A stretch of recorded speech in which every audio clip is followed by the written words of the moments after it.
Hello and welcome back to my channel. Today I'm going to talk about, first of all, sorry and apologies for not being able to put in videos for the last 2 months because of extreme busy schedule. But now I'm back. And today what I want to talk about is ISC's chapter number 2, which is advice to youth. I will take up a living God later, but this one is a little typical lesson. So I'm going to talk about it, and it's a satire by Mark Twain. He was invited to talk on a graduation day. Graduation day is when the youth get their degrees in colleges, and so the professors and eminent personalities come and give lectures on how they should be progressing in life.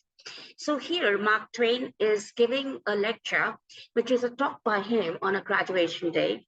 It's a satire. He's actually trying to tell the youth in a very indirect way to think out of the box, to develop their own personalities, because in society, it's a very, it's kind of a thing that there are already set standards, and people are supposed to, if they do not follow those set standards, then they are not accepted as successful or as being good people. So society has set up their own moral standards, their own superstitions, their own beliefs, and the youths are supposed to follow them word to word. Whereas by advising, by talking in a humorous manner and conforming to the norms of society, he is, in other words, encouraging the youth to be unique in their own way and to set up their own standards and to build up their own personalities. So let's begin without delay. Being told I would be expected to talk there, I inquired what sort of talk I ought to make. So as I told you, Mark Twain was supposed to be talking in a graduation ceremony. They said it should be something suitable to youth, something didactic. Didactic means something like dictating, when you dictate. When a teacher dictates in the class, you keep on writing. So dictate means something that, that should be like, a kind of principles set out, rules, some advices that the youth can follow. Instructive, yeah. So here is nothing, words are very, very, uh, kind of strict instruction. When somebody is giving you an instruction, it is believed that you have to follow it as it is. You cannot twist and turn the instruction. You're not allowed to do what you want. Like in the question paper, if it is instructed, answer in 150 words, you have to answer in 150 words. You cannot, change it according to your convenience.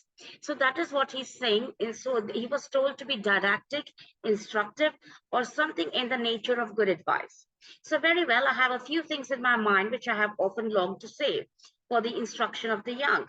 So the first thing he talks about, obeying the parents. So he tells the youth that obey your parents, and if you're not doing so, your parents will force you to obey them.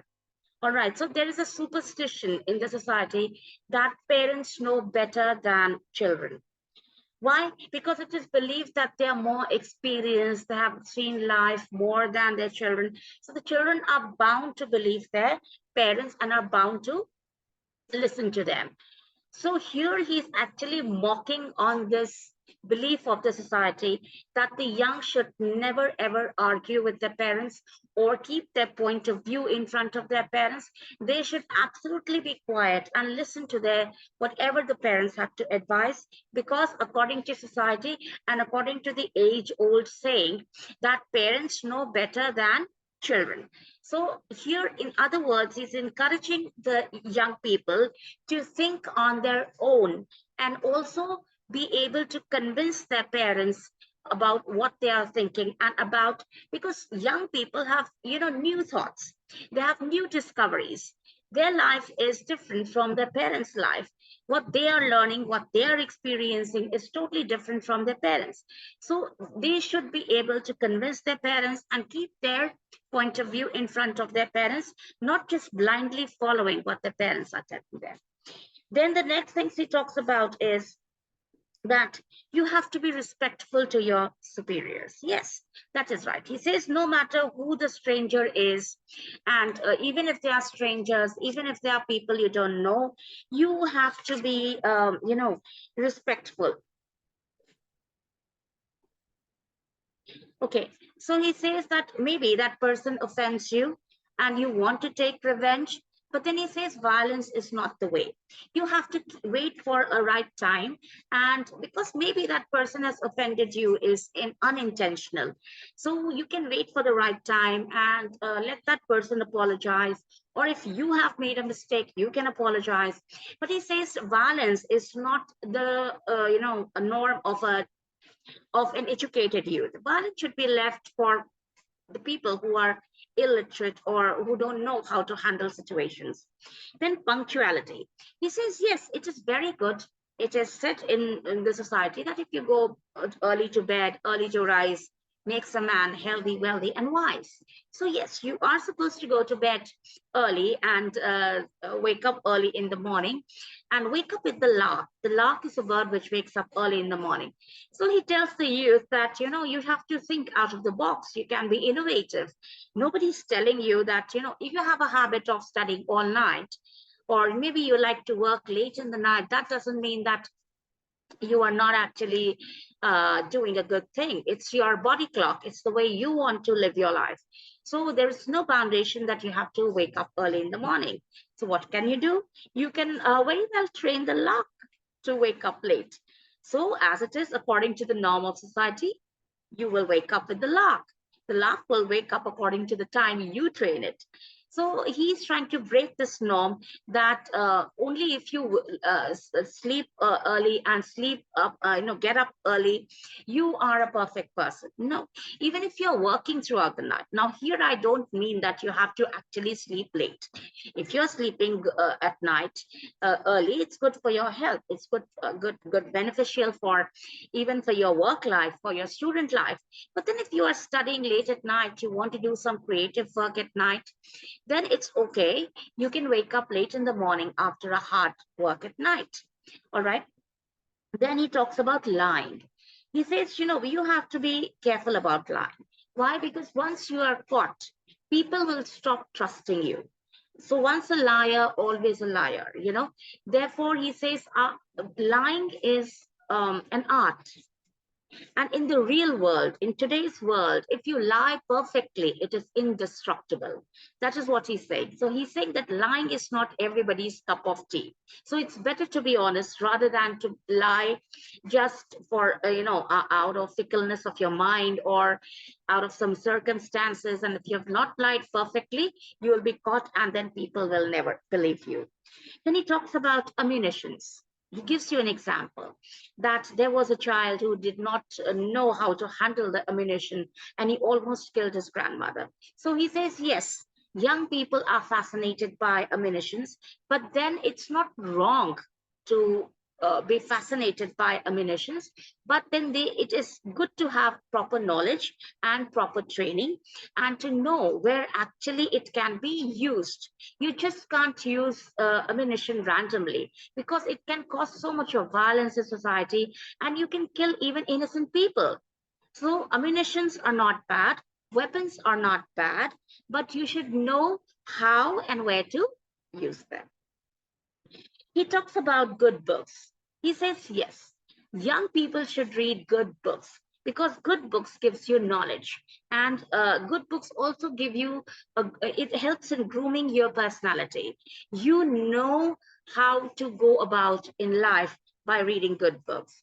The books it recommends is that Sermons, Baxter's Saints Rest, The Innocents Abroad. These are the books that he recommends. So Robertson's sermons, why does he talk about it? Because he generally dictated them to member of whichever family he visited on the day of the visit and sermon. Therefore, it had the interpretation of the actual writer.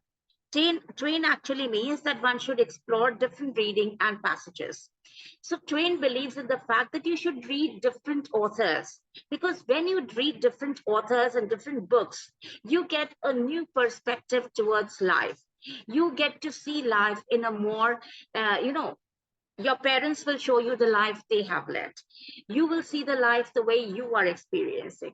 But when you read books, you can see life from the point of view of different people belonging to different culture, different age, and different experiences. All right. So in conclusion, it's a sarcastic. The youth should build their personalities following his advice. That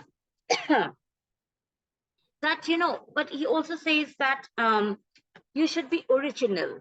The advice he says that he is giving you in a satirical way, if you keep following that advice, you'll end up being like other people. All right. So, in other way, in a humorous way, in a more mocking way, he's trying to tell the youth that be unique.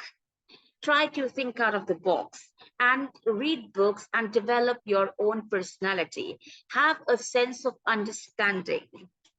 Nobody is stopping you from doing what you feel like, but then you should be able to have sound knowledge. Like he talks about weapons. He says the elders will tell you, stay away from weapons. No, it is not for the children to use. But if you have a curiosity for weapons, instead of just using it randomly, get to know about it, get the proper training, know how and where to use it.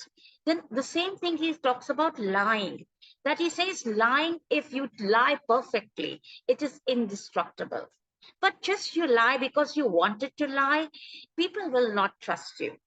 You should lie. Nobody can stop. If there's a circumstance where you have to lie, you have to save somebody's life, or you have to save yourself from a dire circumstance, you can lie. But then art of lying is also it's a skill. Not everybody should lie, and because normally ordinarily lying will make you fall into a trap, and people will stop trusting you. Obey your parents. He doesn't say that don't obey your parents. He's mocking that. But then he says, yes, in the society, it is right from ages, it has been said that, obey your parents know the best. Not all the time. Sometimes you also know what is good for you. So do not just blindly believe in the fact that all the time, superstitiously obey your parents, because people have told you parents know the best. You can keep your point of view in front of your parents. You can discuss it with your parents without being rude or insulting. So that's how he recommends the advice to use. It's a very simple chapter. It's just that you need to understand the humor and the satire behind it. Any questions, you can put it in the comment box. That's all for now.